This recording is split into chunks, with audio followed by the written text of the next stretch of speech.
Hi, I'm Amanda. And I'm Cara. Welcome to the Herstorical Society podcast. Thank you for joining Welcome back us. to episode 5. That's right. Cool. It's hard to believe we made it to 5. Is it? We survived. You're right. Yeah. And so I was going to say, I wanted to say this is actually our 3rd attempt at this episode. Why? Why? Why? Because So, it's boring. yeah, so Okay, it's boring. It's just a lot of factual information. Right. And so we're attempting to make it less boring, basically. And so that really means I'm talking less and reading less. So, However, it is an it is an interesting topic. It's the origins of the patriarchy. So it's a very interesting topic. But I think it just gets you get a little bogged down because it is a lot of factual information to read. And you've Right. been this is the one you've been excited about from before this podcast became a thing. right. Because you're reading the book we're going to reference a lot today. And it is really fascinating how experts in the field, different fields, have speculated on how we came to be, how the patriarchy came to be. Right. So it is interesting information. It's Right. just like, how do we get it across in a way Where people don't fall asleep. people can absorb it, yeah, and still like have a dialogue and all that. Yeah. Right. Yeah. Okay, so But you've done a really great job of organizing it all. third attempt, third time's a charm. 3 strikes and you're out. No, first one. Okay. Third Okay, time's a charm. so all right, so before we begin the episode, which is going to be titled Origins of the Patriarchy. not that. It's going to be entitled Origins of the Patriarchy of the Patriarchy. Yeah. We wanted to take a second to uncelebrate one of the women that we celebrated last week in our 100%. episode for the French Me Too. And so we didn't exclusively research each woman. We just kind of found somebody. We found so many that we wanted to give airtime. Right. Okay. And so the one woman, Simone de Beauvoir, we found out from, thankfully, one of my students knew about Simone prior and said, "Did you know that there are all these allegations against her?" And I was like, "What?" So she was fired from one of her teaching positions. She groomed young female students for some basically sexual abuse. Yep. Her and her husband, and It's awful. it was multiple allegations of this. And so we just want to say we're sorry that we didn't catch that before we celebrated her, and that we want to officially uncelebrate her because we do not condone that behavior and we don't want to celebrate anybody who does that. Yep. Goodbye. Goodbye. Bye, Simone. So, yeah. And also, to me, it's even more disappointing when you see this come from a woman. I mean, we've all got elements of the patriarchy in us. Like it's cultural. We've been raised in it, enmeshed in it. It's just disappointing when you see a woman act out in a way That's criminal. that's so detrimental. Yeah. Yeah. Awful. Anyway, she's out. Yeah, she's out. So we're hoping we'll write something on social media about that as well. Okay, so origins of the patriarchy. I'm going to really quickly just run down my sourcing. And so I used a lot of Britannica.com since I have that lovely subscription. I also read from a textbook by G.R. McNeil. The textbook is called The Webs of Humankind, A World History, Volume 1. I also used History.com. I used this book that I'll refer to a lot. It's a book by Angela Saini, The Patriarchs, The Origins of Inequality. There's that quote I was looking for. So there's it's on the very front of the book. So Wow. He's kind of a pretty well-known archaeologist, and I believe he's from England. He says, quote, "This wide-ranging book injects new life into debates on the origins of patriarchy." So it's a pretty, Wait, but Not, yeah. you're talking about a quote you were looking for from the last attempt? From the last attempt at this episode, I was like, "Where's that quote?" And Just it's your continue with your sources. okay. Anyway, it was just funny. I was like, "I found it." Okay, so Wow. that guy's name is David Wengro, and he wrote this absolutely giant book that I have sitting over there. It's this bright yellow book cover with red lettering called The Dawn of Everything, and he wrote it with his colleague who I think passed away recently. So his name is David Wengro. Okay, moving on, sourcing. We will reference an article from the BBC that Angela Saini wrote. We will Okay. also reference a Scientific American article written by two other women. And then I will reference a little bit of the work of Dr. Ian Hodder, who teaches at Stanford. Okay. So that's all Cool. the sourcing. So if you want to read about this on your own, those are where we are getting our sources. And I will say the article titles as well when we get there. Okay. So we are going to look at what's considered the Stone Age. That's. Whoa! Hold on to your rocks, people. Okay. Okay, so basically the time frame for the Stone Age, they say, is somewhere between 3.3 million years ago. Yeah. Some people say 2.6 million years I ago, so know. it's a little confusing. Very. Yeah, so I'm going to go with 3.3 million years ago, and then this time period goes up to either 11,700 years ago or 13,000 years ago. So that's considered the old Stone Age, which is known as the Paleolithic time, which is represented by people creating and using stone tools that were chipped. Chipped Oh, stone tools. come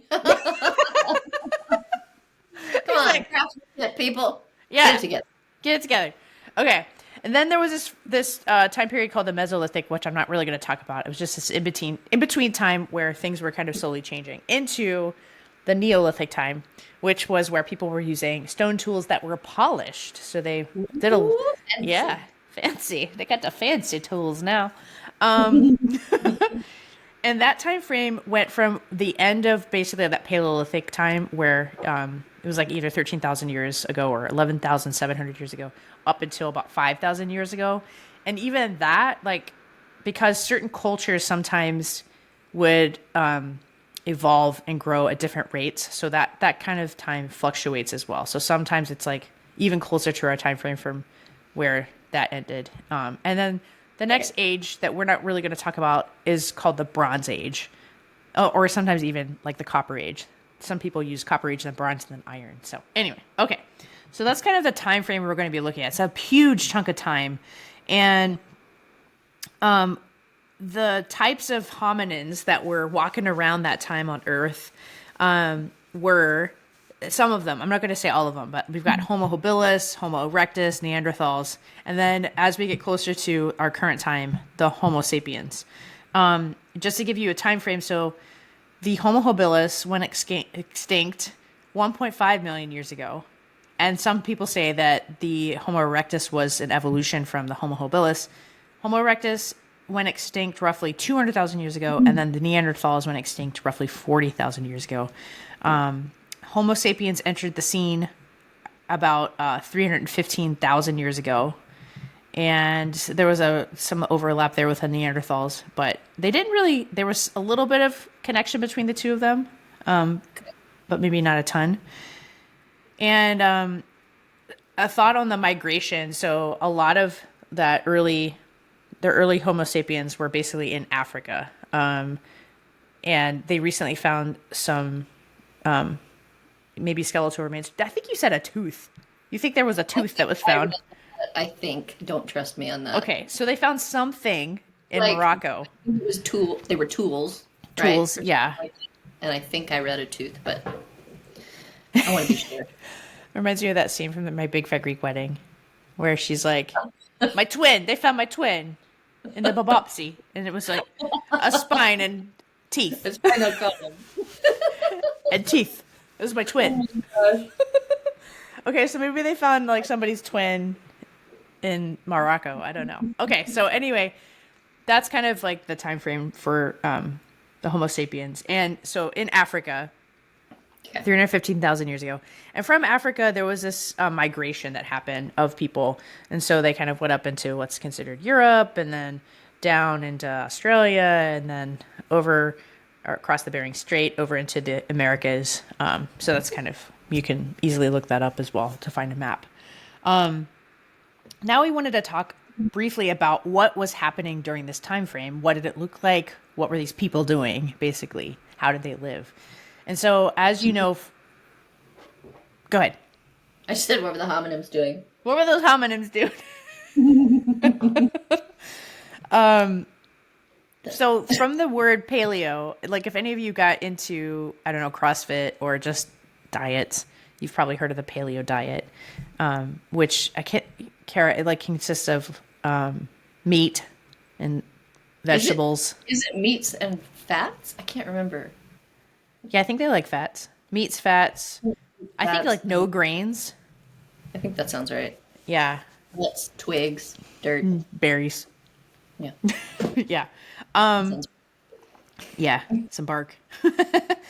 So that's kind of like the diet-ish, I think, of what people were consuming them. And so when people from archaeologists early on were finding things from this time frame, they obviously, because of our culture, because we are in a patriarchal society, they were looking back into time and superimposing gender roles. Yeah, through that lens, gender roles onto those prehistory people. Like we all do. Exactly. We all do that. We all look from our own perspective. Right. Which is what makes this talk so interesting. Like learning where it all came from, how it came to be, and what we've just been raised in. Totally. Steeped in. Yeah. As I steep my tea. Yeah. My tea bag.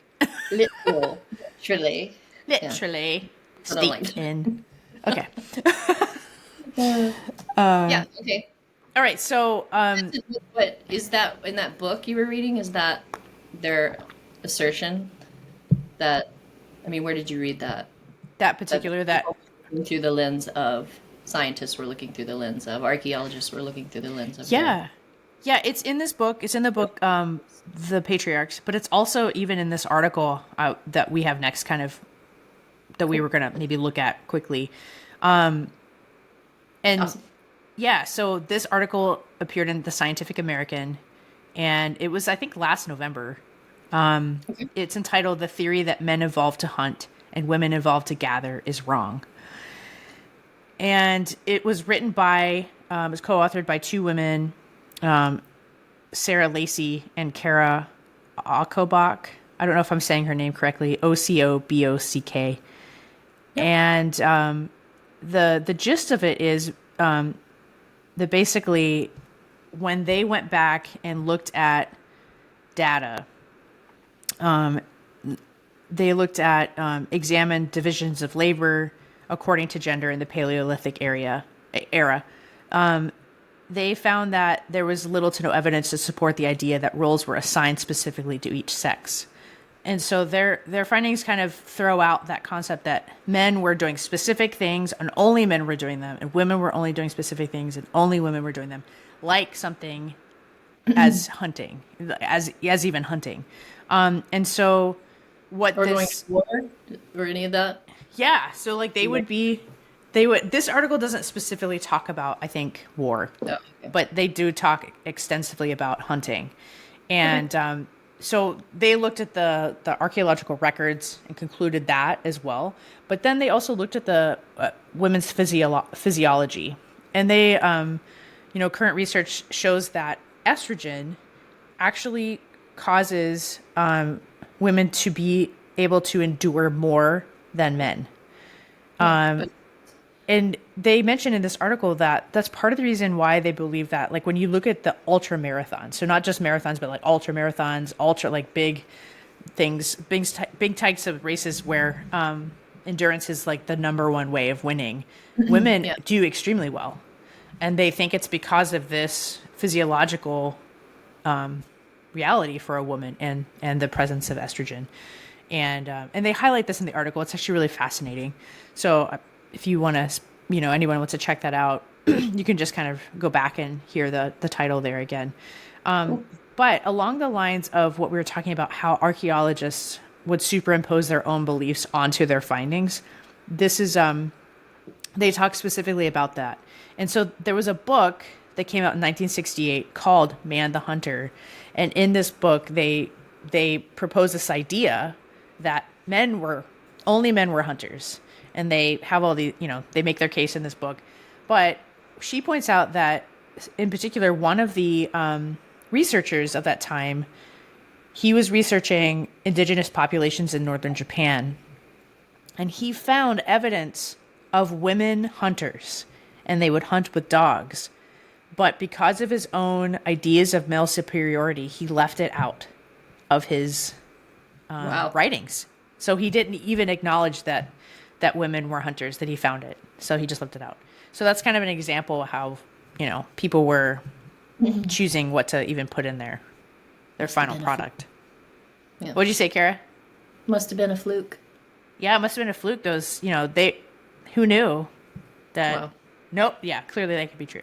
It's frustrating. Yeah.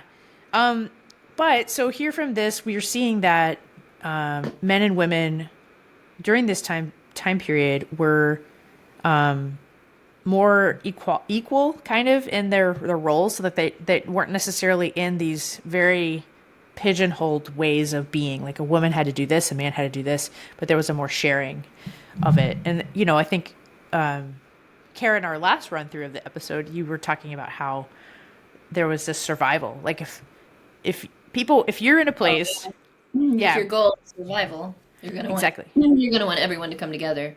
Yeah, you're gonna want all hands on deck. Yeah, exactly. Yeah, like if I were on a desert island, and I wouldn't immediately think, okay, we need to divide ourselves in genders, and only 50% of us can do this. That's it. You go sit under that umbrella and have a glass of water, and I'll go fish. Yeah, exactly. Yep. So, no. Everyone's doing it. We all got to survive. I also wanted to say that, and so other things that they looked at for this particular article and this study, they looked at things like ancient tools, diet, art, burials, and anatomy for their final conclusion that there was more of an equality of these sexes in their roles as well, in the genders. Okay, so another thing that we were going to look at quickly was also another society of this time period. It was kind of it is a famous archaeological site. It's in Turkey. The city is called Çatalhöyük. And the professor from Stanford, Dr. Ian Hodder, he's spent a lot of time there. And I watched a video of one of his presentations, and I've read a little. It's actually a feature of. There's several sections in this book that references this settlement. And what was unique about the settlement, what they found was, one, it was a settlement of about 8,000 people, so it was a large settlement of that time frame. The houses were built in kind of an interesting way where they were built right up into each other, so it just looked like big chunks, like squares, just walls attached to each other. This big network of squares. One on top of the next, right? Well, that was like over time. They would build on top of so I guess what was the relevance of that? I don't know. I didn't learn why. And they would walk on the rooftops to get down into their homes. And I don't know why they were built that way. I don't remember reading that part, like why they think. So this site, when they were doing all the digging and finding the all this new evidence, they noticed that there were a lot of female figurines there, and there was this really kind of iconic figurine of what they believe is an older woman who's sitting in a chair, kind of looking authoritative, and she has her hands placed on two leopards. And in an earlier run of this episode, I said leopards. Two leopards. Yeah. And so this statue by itself, this little, stone figurine, more of a figurine, it really symbolizes what they end up discovering along the way, that women were regarded equally of value to men. And what they discovered with analysis of what their diets would have been with, from their bones, like I think they looked for nitrogen in bones or something to determine like how much meat they were eating and things like that. Anyway, what they found was the division in society was more along age than it was gender. And so the older people were eating more meat, which usually means they were more highly regarded. They were giving the best diet, and the younger people were more of eating plants and things. They were eating some meat, but not like the older members of the society were. And so they found these female figurines. Some people think that maybe they were kind of like goddess worshiping, perhaps. So this is just another example of this time period of a finding that shows that there really wasn't patriarchy yet. Like this whole thing where these genders are defined and They're basically just finding that they're eating the same things. They're hunting together. In some places, they're going to war together. Right. And they're eating this. Yeah, they're doing it all the same.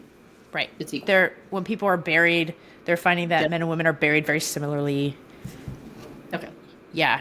And so their conclusion is that, these preconceived notions of male superiority, when you take those away and you look at the evidence without those preconceived notions, that there's actually a greater level of equality that exists there. Yeah. Okay, so that was kind of our summary of that Paleolithic, Neolithic time frame, and the conclusion that there's really not a ton of evidence to suggest that there's any type of real patriarchy that we would think of today.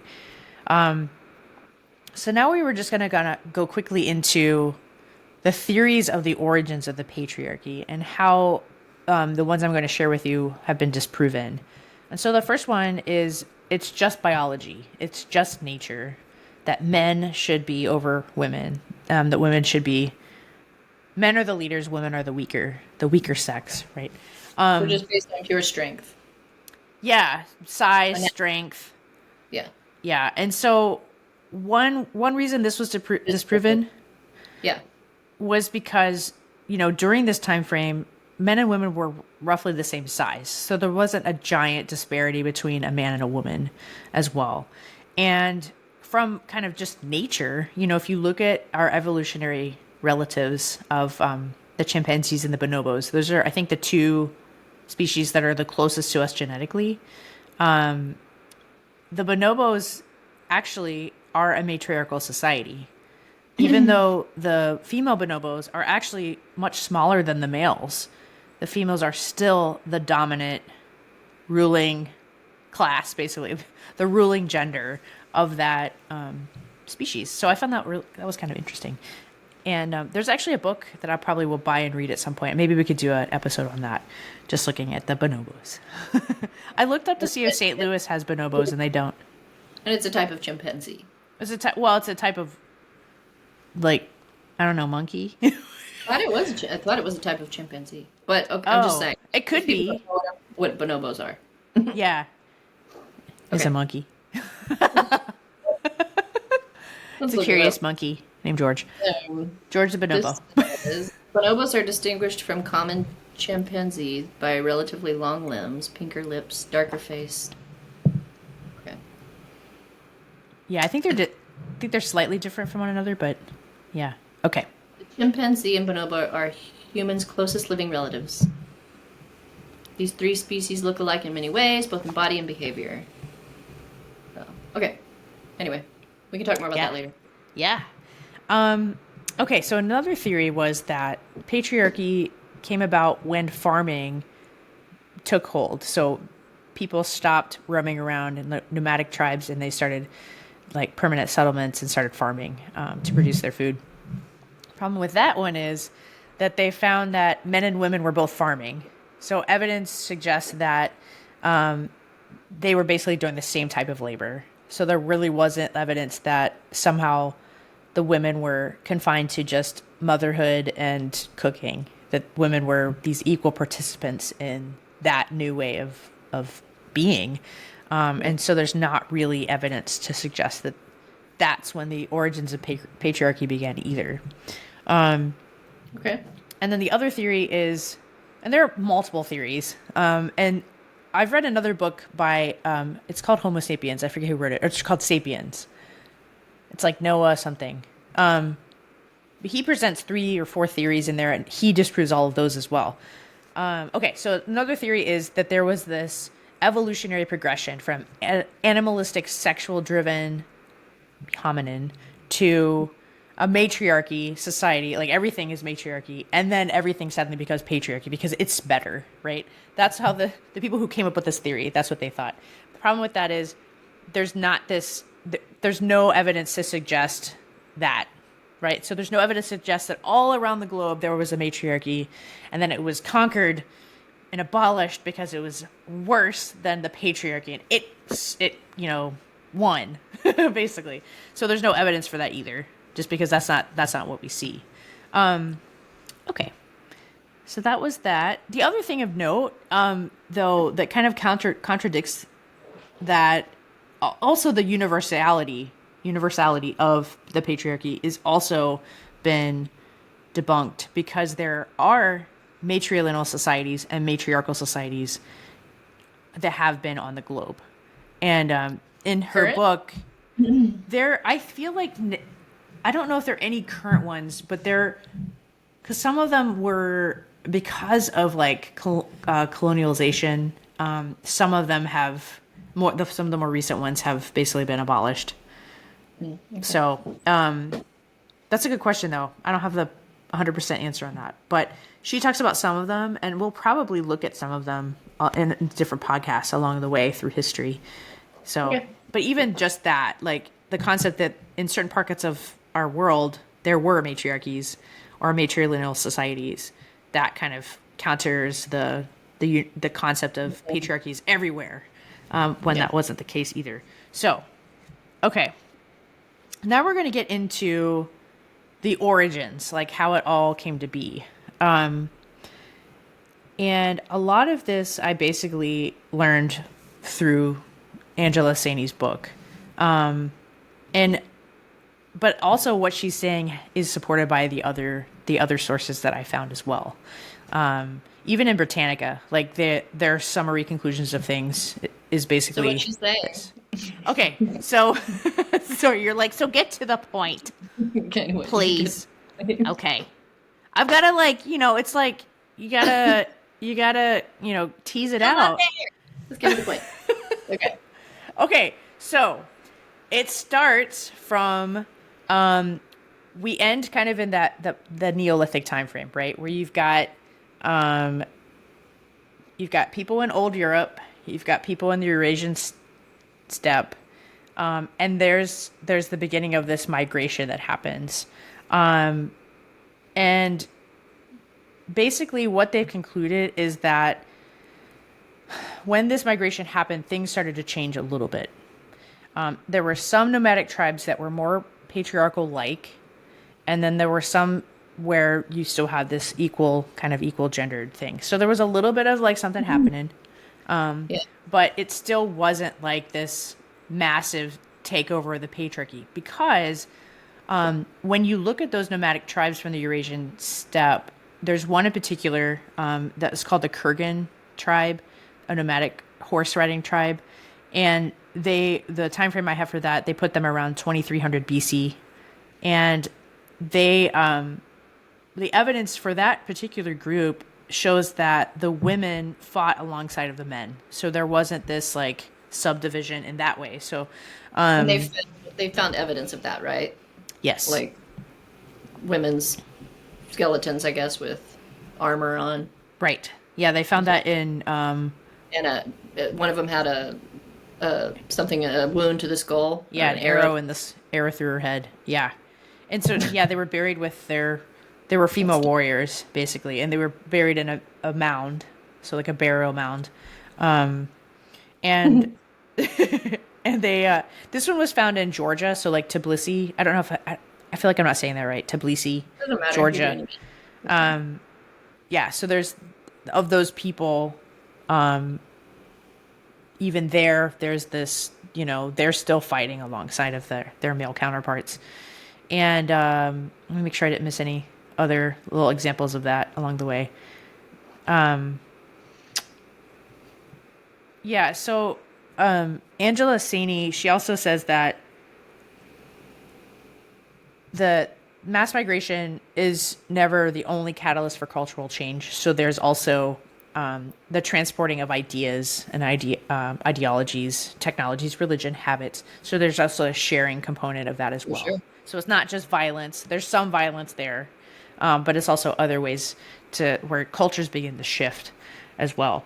Okay, so then we get to onto her what she believes is the answer to this, the origins of the patriarchy. And she says that this all happened when the state became more established. And she uses an example of, let me get down here to my notes. I'm going to get the time frame right.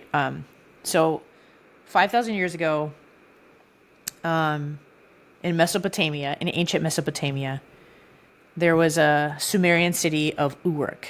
And here we find some of the first documents where they've taken great pains to draw up detailed lists of population and resources. So they're dividing out their people, like they're how many women, how many men, how many cattle, how many blah, blah, blah, all these things.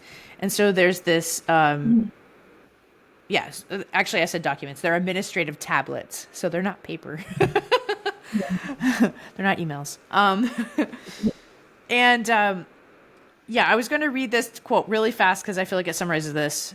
James Scott at Yale writes, "Person power is the key to power in general." And so he's saying that, you know, the elites of these societies, the rulers of these societies, they needed a surplus of resources, a surplus of their grains, a surplus of their whatever farming produce they were producing.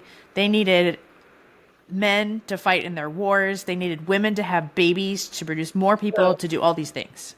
Yeah, so that's what I was going to ask you. So they're starting to align, I guess, chores or jobs with people strengths. Yeah, resources. Yeah, so it's basically, she says in this book that maintaining population levels put an inevitable pressure on families because young women were expected to focus on having babies, and young sons would grow up and fight in wars. And so there is this there's a line she uses, but I'll just basically say it. So the elites of society who were controlling these states were instituting patriarchal societies so that they would get women to have babies and make their armies bigger and have more people to produce the things that they needed to have. And so that basically that's what, so as you see states rise up, empires, anything like that, you'll begin to see this division out of people so that women, you'll see them kind of disappear from public life, disappear from leadership, disappear from work, and they're pushed into, she calls it domestic shadows, the domestic shadows, to focus on motherhood and domestic labor. And that's something that you see beginning around this time. And so the time frame she basically says 800 BCE, 800 BC is when you start to see the patriarchy clearly. And you start to see it in these written documents like that. And so that's the answer, is basically it's when the state system rises up. Yeah. Okay. I wanted to let's see if I missed anything. Can I read one thing? I guess so. Maybe as a quick summary. I felt like this was a good summary of our discussion today. And so in her book, and so in her book on page 101, she writes, and so the 101 is for the paperback. So if you have a hardcover, it's going to be on a different page. If you're looking on, if you have it on Kindle, you can do a search for this spot. Okay, so the quote is, "Between the Neolithic and Bronze Age, gender relations changed profoundly," which we've learned. That's my adding. Ancient Greek society would become deeply skewed in favor of men. Its literature, philosophy, science, and art would reflect a civilization more hierarchical than had arguably ever been seen before. Whatever brought about this social shift, whether it was cultural interaction, proselytization, forced coercion, environmental change, social disruption seeded by a small number of people, or some combination of factors, a certain form of gendered oppression was gradually established in Europe and parts of Asia. The already powerful would further consolidate their power. Older, wealthier free men would eventually come to rule over their households. Elite men would come to rule over their states, and powerful gods would rule over them all.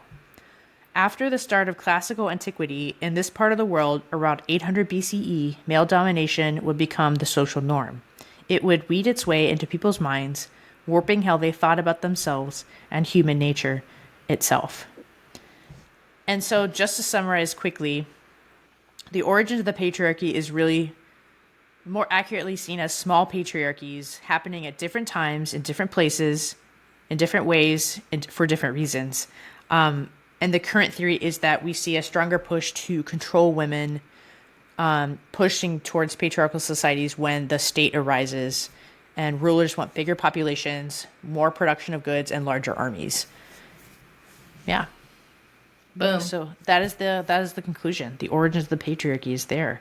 And so what I was thinking we would do from here, maybe on our next history episode, would be to kind of chronologically go from here and then look at different societies along the way. So we're definitely going to look at Greece.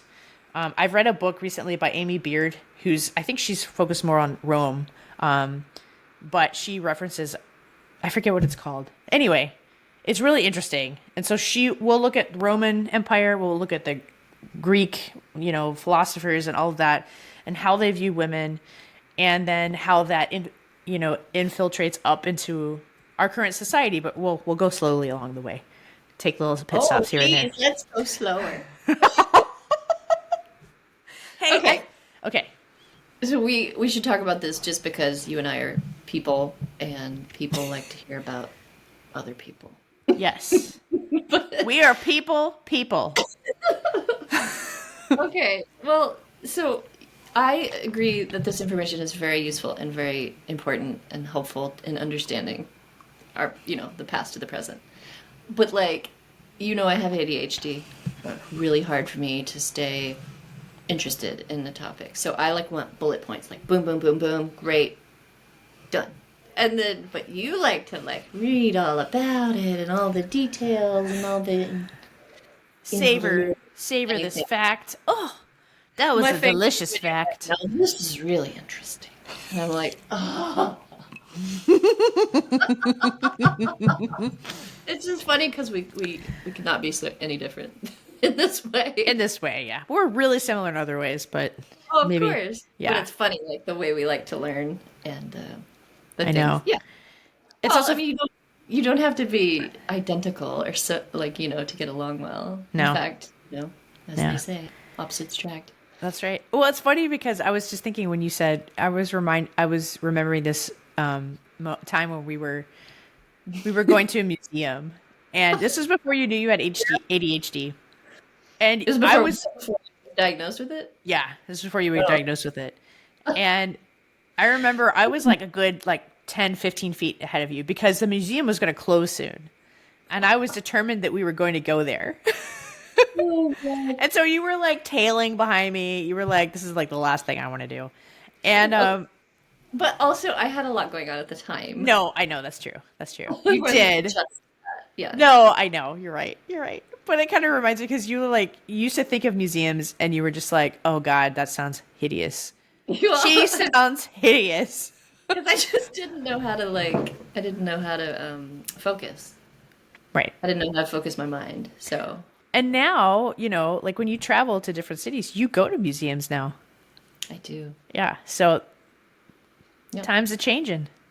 It is. Well, I mean, once you find out what your areas of trouble are, it's a lot easier to cope with something. Exactly. So. Yeah.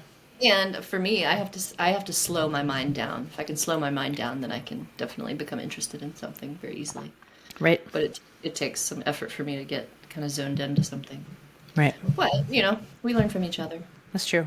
I have a tendency to get, I might have a little hyper focus. I think that's No. Yeah, you do. You can hyper focus. But you get a lot done. That's true, but also I lose track of time easily. We know that. And I'm really You're like, it's time to go. And I'm like, what?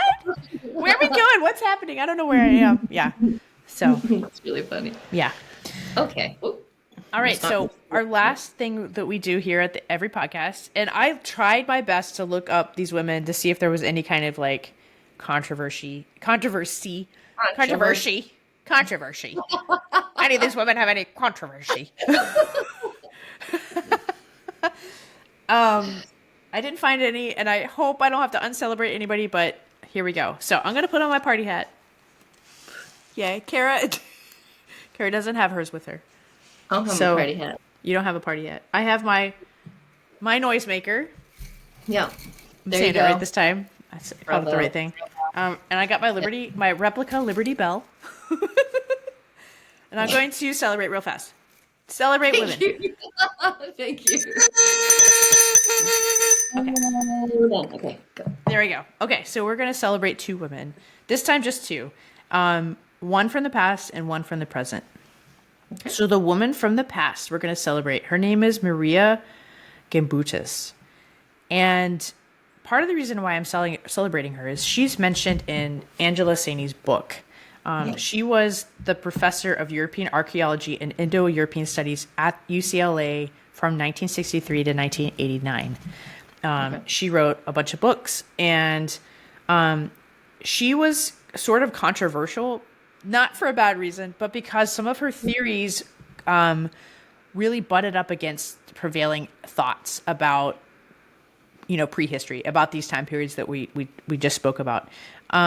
She had this theory that, especially at like Catahoyuk, that area, and just kind of in general, those types of settlements, that they were goddess worshipping, possibly matriarchal societies.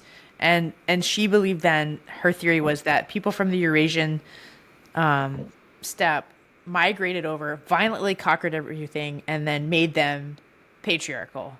And so that was kind of her view of things, that women were peaceful and men were violent, and that's how things shifted.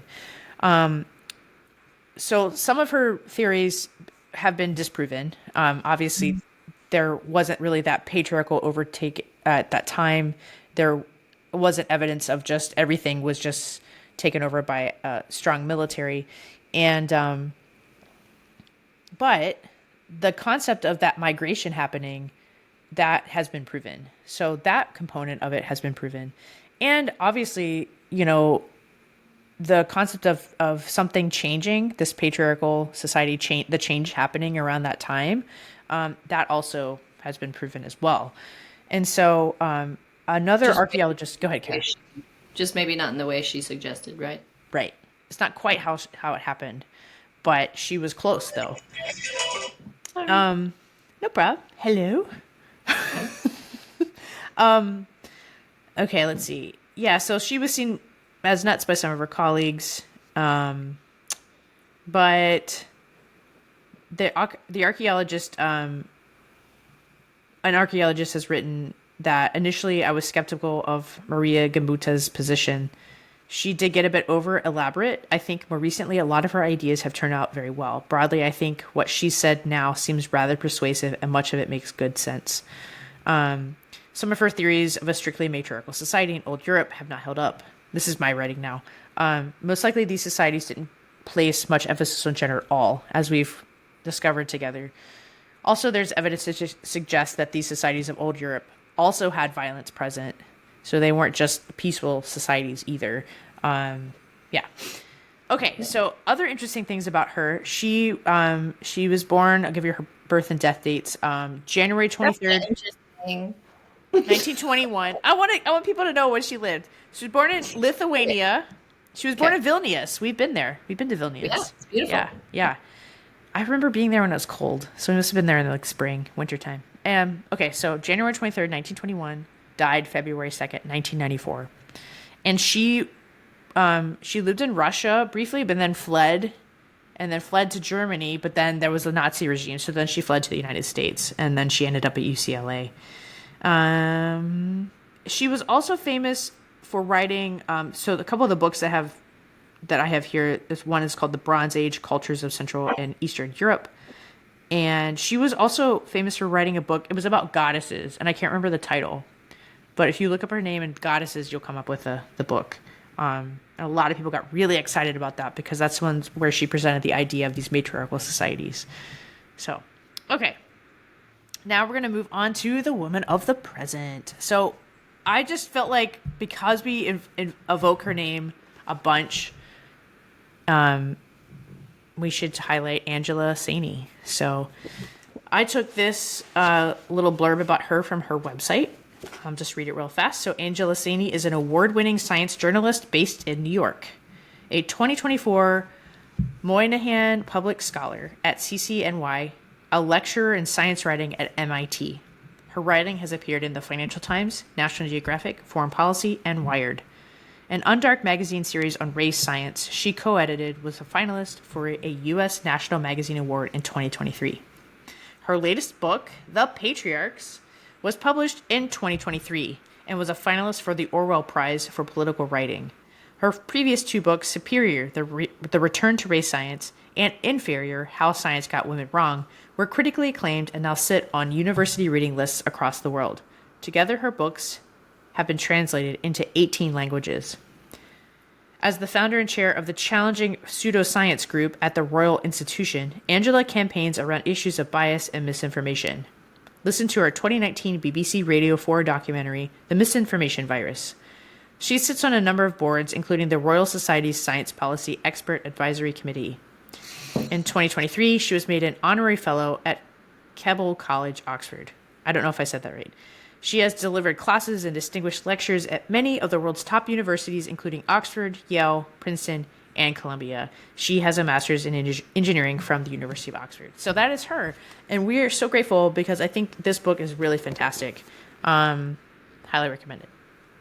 Okay. We did it. We're at the end. Cara, hooray. Are you feeling bored? A little. A little bored. But, you know, I'm just different. I'm different than you. But better. And others. No, so it is better. Yeah. So, like I said, I find this information useful, interesting. It's all very important. Just the way I internalize it is different. Right. So before we end, I wanted to describe to you something that happened on our second attempt at this episode. So I was showing a video of Dr. Ian Hodder from Stanford doing this presentation on the settlement we talked about, Çatalhöyük. And part of the episode is him showing these pictures of those stone figurines, the female figurines. And what sets them apart is they're old women, basically. So he's like, and they're sagging breasts, and they're sagging bums, and I forget what else he says. He say that? He says that, yeah. So, okay. Yeah.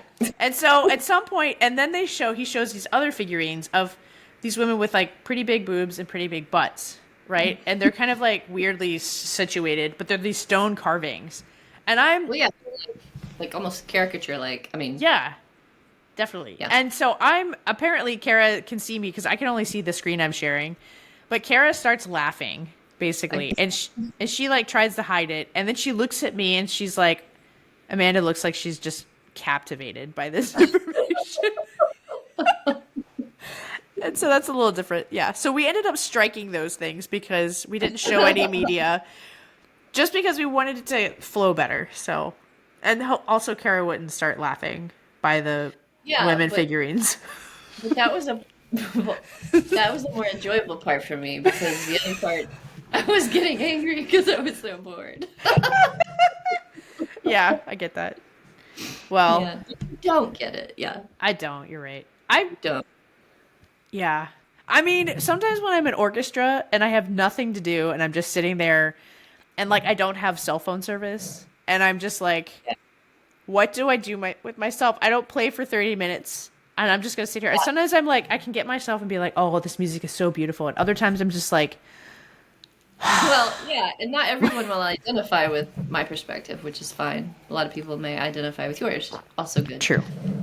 But ADHD does have a boredom component. Yeah. And it's that people are not getting enough dopamine, I think. Yeah. The dopamine hit that they're craving stimulation. And when you don't get it, it's like... must have Dopamine. It's a comfortable feeling. Yeah. Yeah. Yeah. Trying Yeah. to like kind of rein your mind in and find something interesting to think about, I Right. guess. And, I feel like I'm just kind of figuring that out in my older age. yeah. Haven't fully understood how it manifests in me until now, but Yeah. Well, I'm little glad. I'm things. happy for you. Thank you. Yeah. And so, our goal, my goal, what I want to do is I want to continue doing this chronological progression through history, kind of from where we left off, and do like little things. But I've Yeah, learned a lot this time, and I'll try to do it more in a conversational manner, not in a let's sure. watch this Well, it is video, let's interesting. read this book. It is interesting. It's interesting information. Yeah. But this has kind of been your brainchild from the start. Like you've wanted to do this episode and ones that will follow.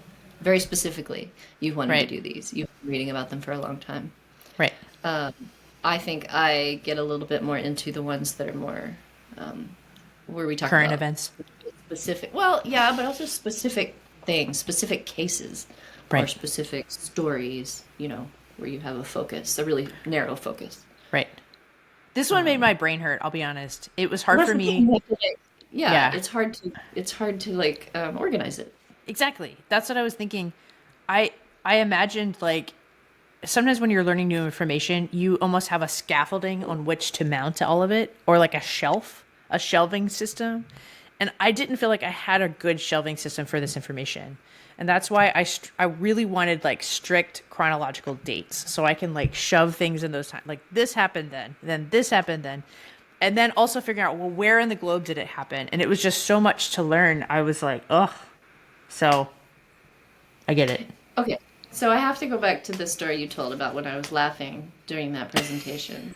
So I was laughing because the way he was talking about these sculptures was so like well, I mean, obviously they're sculptures and they're like we said, they're kind of caricaturesque, Women. they're Yeah. not accurate representations. And so but he's like, and the women, and then we have more women, and they're just like these statues that are very like, I don't know, they're not appealing in some ways. It got me laughing. Cool. Like it's not accurate and it's not cool. And then I got tickled. I think it's Does that make funny. sense? Yeah. Of course. I thought it was funny that you got tickled. I love that. That's why I wanted Well, the to whole share time it. I thought you could see me. I thought that you could see me on the screen, and so I kept turning my head. I hope that away. I hope in that recording that we can still see that so I can like use it later Yeah. for something for social media. What was also funny is seeing your face when I was losing it, and you were like, I couldn't take it seriously. I love it. Maybe Those two different- we can show a picture of one of the figurines in our social media so people can kind of see what we're talking about. Yeah. So, yeah. All right. We have come to the end of the episode. We are Yay! Finally. Yeah. We have some other episodes planned. I'm not going to say yet what they are yet because I don't know the order of release yet. It's a surprise. It's a surprise, yeah. Don't tell anybody. Okay. All right. Thank you so much for joining us today. It only took us like 15 hours. Yeah. If you only knew. Okay. Take care, everybody. If you have questions or comments, always just you can write them in on our posts and social media or whatever. But we look forward to seeing you again.